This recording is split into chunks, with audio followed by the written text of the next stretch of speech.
welcome to Be an Enigma, and today we're going back to our roots doing some reading reviews.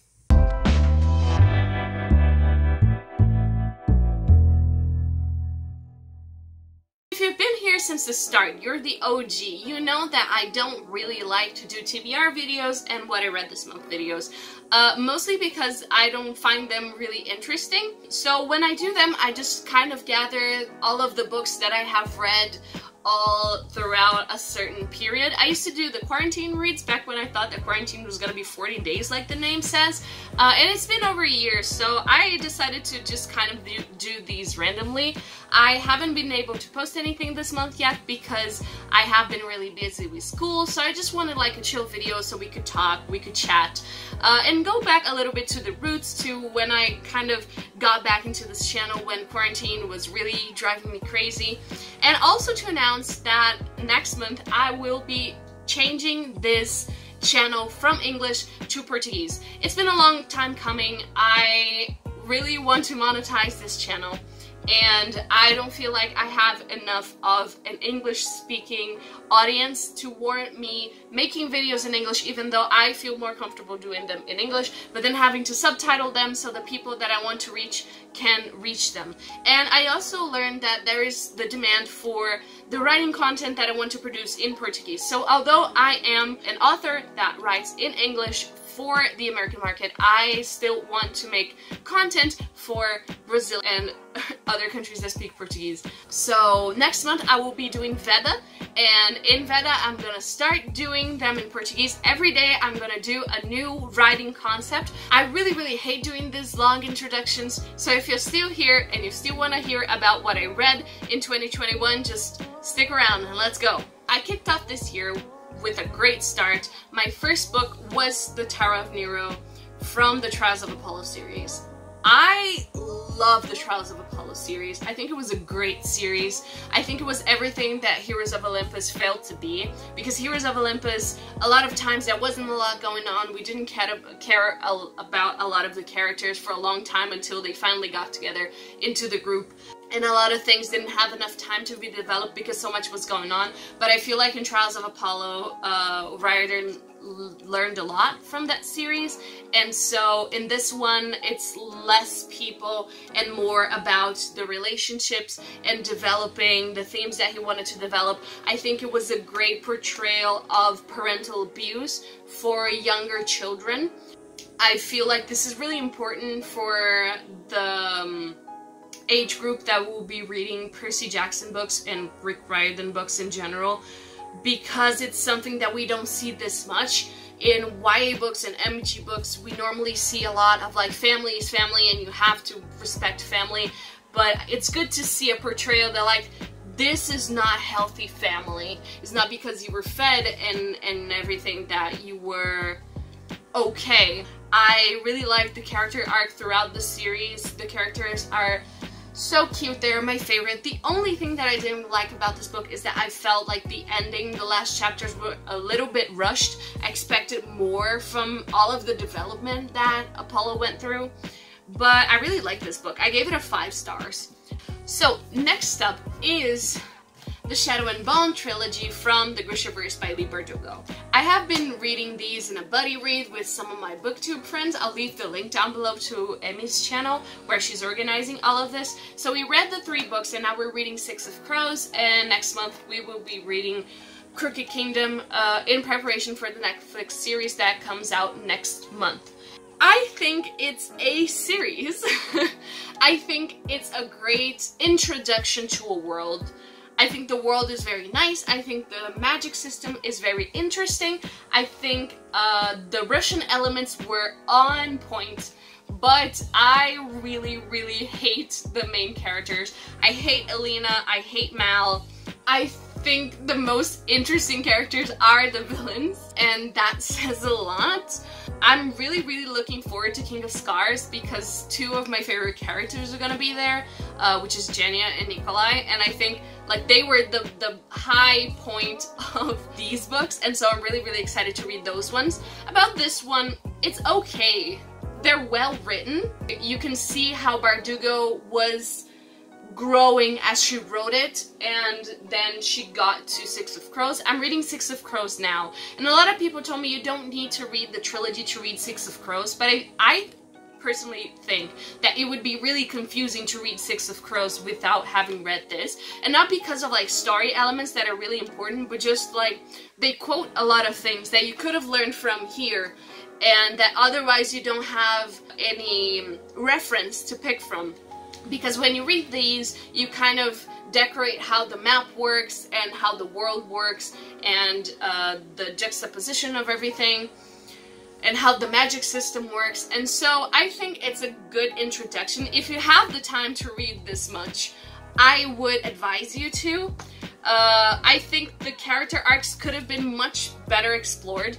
I really liked the first book. I think the first book was really interesting. The second book was my least favorite, and the last book was okay.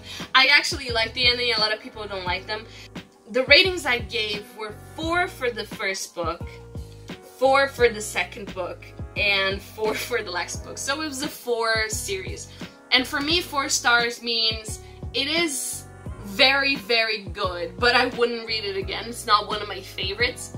So yeah, I feel like Six of Crows is gonna be a 5 because I'm halfway through and I'm loving it, and I really have to hold back so I don't read ahead of everyone.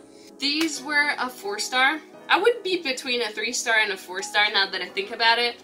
But it's interesting as an introduction to Six of Crows, which is actually good. And so the next one was a book that I had mixed feelings about for a long, long time. And it's the Red Squirrels of Magic. I have been hesitant to read this one because I read the City of Bones books a long, long time ago. And of course I have been reading Cassandra Clare since that time. Like, I have read all of the books, including the short story ones. But I was kind of worried that I wouldn't remember at which point they were at in City of Bones. But it was okay because Cassandra herself didn't remember. And the chronology was really, really weird.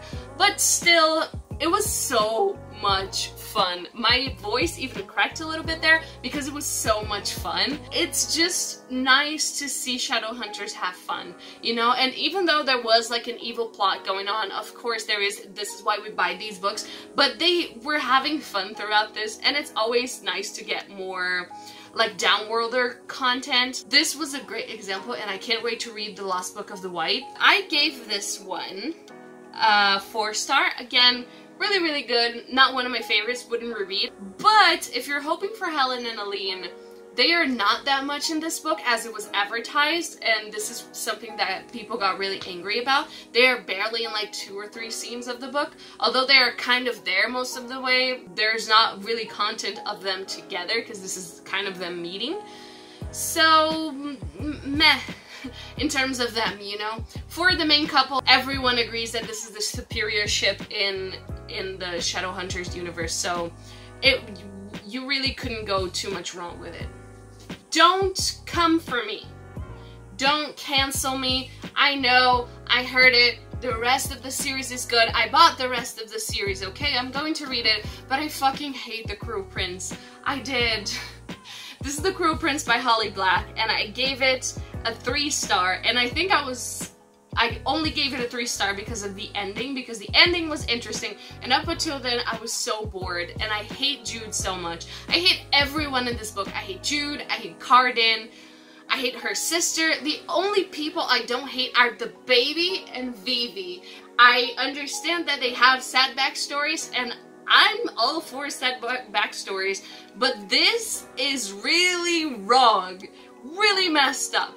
And I know that the people who like them know that it is messed up and they like it nonetheless. It was not for me. This is the kind of fairy content that I do not want to read. This is the reason I didn't want to read ACOTAR. This is the reason I didn't want to read Throne of Glass. But Throne of Glass and ACOTAR kind of convinced me that maybe I like fairy stuff. I do not like fairy stuff. I do not like this type of fairy stuff of like, ooh, fairies are so mischievous. I think that it got 3 stars by the end of the book when Jude finally stops wearing her ass as a hat and actually starts taking control over her own things. Because most of the times, she's just dragging herself around thinking, oh, how my life is sad, I just want to be a warrior, but she never does anything about it. And when she finally does, that's when shit goes down. And this is, that ending was the reason why I bought the other 2 books in the series and why I'm kind of excited to read them, because I feel like I kind of could like it. But I also feel like a redemption arc coming, and I'm really protective over redemption arcs, because I think that they are being done so much and so poorly that I don't know how I'm gonna feel about this one. I don't want it. And look, not everyone can be Tahira Mafi, okay? Y'all can't write Aaron Warner for every character. And it's okay. You can't justify abuse. You just can't. And the characters have to take responsibility over their own actions. And I know I'm saying a lot of shit for a person who still hasn't read the redemption arc. I'm just really scared, and I don't want the redemption arc. Because I feel like if you want to do a book that is like, oh, it's so pungent, it's angry spirits and fairies and everything, then do the fucking villainous character. You don't have to make a redemption arc. What do you want? Do you want a really messed up character, or do you want a redemption arc?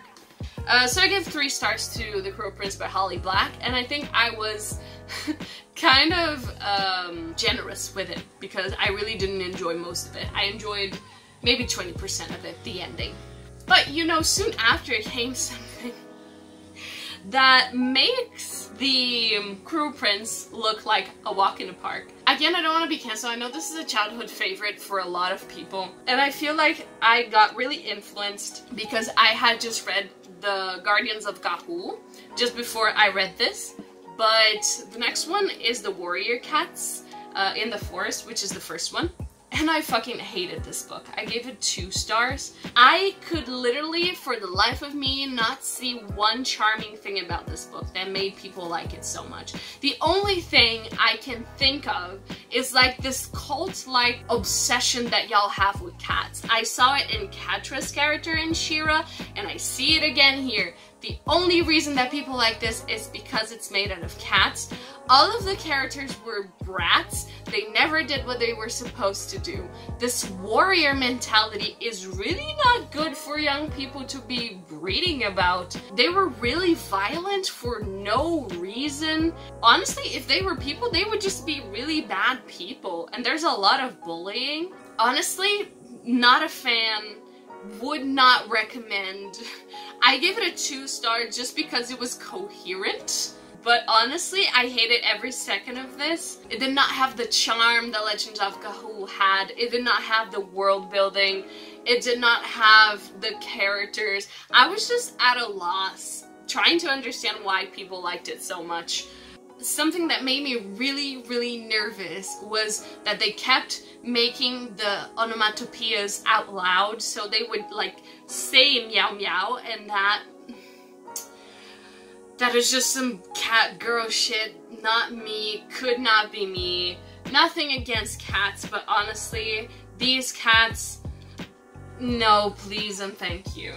The next one was much, much, much better. It was Carry On by Rainbow Rowell, followed by Wayward Son by Rainbow Rowell.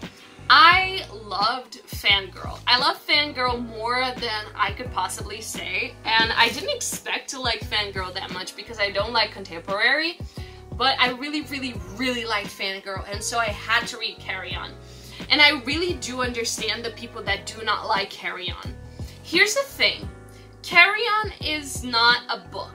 Carry On is a fanfic, and you have to read it like a fanfic. You can't expect it to have to not have inconsistencies like you expect it from a book. Because this is supposed to be the fanfic that the character in Fangirl writes about that book that she liked, which is a book that doesn't exist, so it's normal to have inconsistencies. You need to understand that when you're reading a fanfic of a ship that you like, the objective is to get the ship together, is not to move the story along. So, oh my god, they were roommates. This is the trope. Oh my god, there was only one bed. This is the trope. you know, you only go along with it, you don't question it. And for that, this really reminded me what it was like to be on Tumblr on 2014. Super Hulock was all around. Yeah, if you have been a teenager who read a lot of Harry Potter fanfiction, I think you would love this. It's nice to try to draw the parallels, but kind of don't get too stuck on it because it's not really that similar. And I think it has a really nice magic system. The magic works through words, and the amount that the words are used in a language is how strong the magic's gonna be. Rainbow Rowell could really work with that concept and take it downtown. The two books are really different. I gave this one 4 stars and I gave this one 3 stars because this one didn't feel like a full fanfic or a full book. It felt like just an in-between between the first one and the third one, so I didn't like it that much. And this one is like kind of happy, kind of like hope, there's hope we can be together and everything, and this one is just depression. It's like the last season of Steven Universe, when you just watch your friends go further and further into a depression and you can't do nothing to stop it.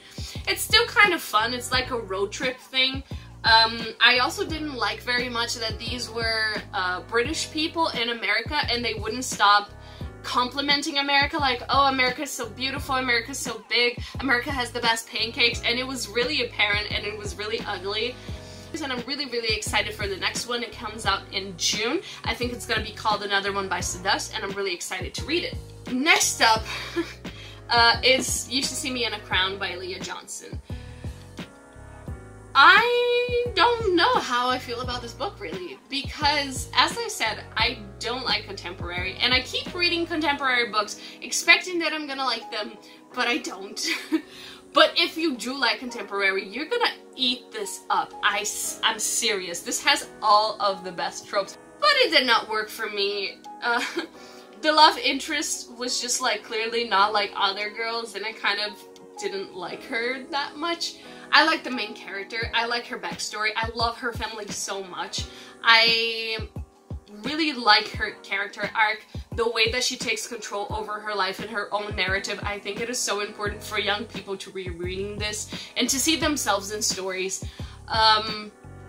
But other than, like, the importance of it, and as far as, like, YA came, it's a regular YA book, and it's okay, and it didn't have to be more than that, because a lot of times, like, we expect a lot from LGBT books to be, like, better than everything, but no, this is your standard YA book, but it is a LGBT standard YA book. And I thought it was really nice for what it tried to do, and it was just not for me, but it totally is for a lot of people, and I can see a lot of people who like it, and I really recommend it if you like contemporary and if you want to read an LGBT book that is really fun and really light. You should give this one a read. I also read the first one in A Court of Thorns and Roses, ACOTAR. I read ACOTAR. I came here for the fairy porn, and fairy porn I received. I think it was a really fun book. I laughed all along. I know it's not supposed to be a comedy book, but it was so damn funny. The sex scenes are so weird and they come out of nowhere. And it's exactly what I fucking hated about Throne of Glass, which was the, like, animal kind of fairies. And I think Sarah J. Maas has, like, a biting fetish because they bite themselves a lot. And it's just, it's really weird. But I really like the love story. I love Beauty and the Beast, so, like, you can't really go wrong with Beauty and the Beast. A lot of people said that the first part of the book is kind of boring. I didn't think so. I think it was okay, but maybe it's because, like, I'm coming from Shadow and Bone that had a lot of really slow parts. But I think it was really interesting. I think that it developed the world okay. And for me, this was perfect. I liked this one book. For me, this was good. This could be only one book. But there is more in the series. And I heard that a character that I really don't like is gonna get a redemption arc. And you guys know how I feel about redemption arcs. And it's gonna come at the cost of a character that I really like turning into an asshole, which is something that I hate when it happens happened in Throne of Glass, and Sarah J. Maas did it again, and I know I haven't read it yet, but I'm already really mad, so... I still haven't given this a rating. I think I'm gonna give it a 3. I like it, I think it was fun, but like I wouldn't go into a fandom, write a fanfic about it. I think it was fun. I think 3. 3 is a good rating. Let's see the rest of the books in the series. I'm also a part of a buddy read that's reading them right now from Otávio Palcos de Leituras. I can also leave his link down below so you can check it out if you do read Portuguese, of course. This is it. Thank you so much if you watched all the way here. If you like this video or any other that you see on the channel, please consider subscribing. And for the next month, we're gonna have the Vera here on the channel, so I'm gonna ask you something that I never asked in this channel before because I think it's really annoying and you heard it 1,000 times, but please click the bell to get the notification every time that I post a new video, because I'm gonna be posting a lot for the next month and it's gonna be a lot of writing content. So if you enjoy that and you want to see it, just give a click to that bell. If you want to follow me on social media, you can do so at bean_enigma on Twitter or Instagram, or beanenigma at Tumblr or TikTok. Also, don't forget that I will be transitioning to Portuguese next month. Thank you so much for all the time and effort that you guys had watching me. I want this to be like a new phase in the channel. I want to do some live streams here on the channel, some writing live streams. I hope you guys understand how important it is to be able to reach other people who speak my language and who live in my country, because I have a lot of self-esteem issues regarding the place that I was born at, and it's really nice to feel accepted for the first time in a long time into a community that actually cares about the things that I have to say and want to follow me, and I want to kind of cater myself to those people. That was a lot darker than I thought it was gonna be. But yeah, that's it. I will see you guys next month. Thank you so much for watching, and I'll see you on the next video. Bye!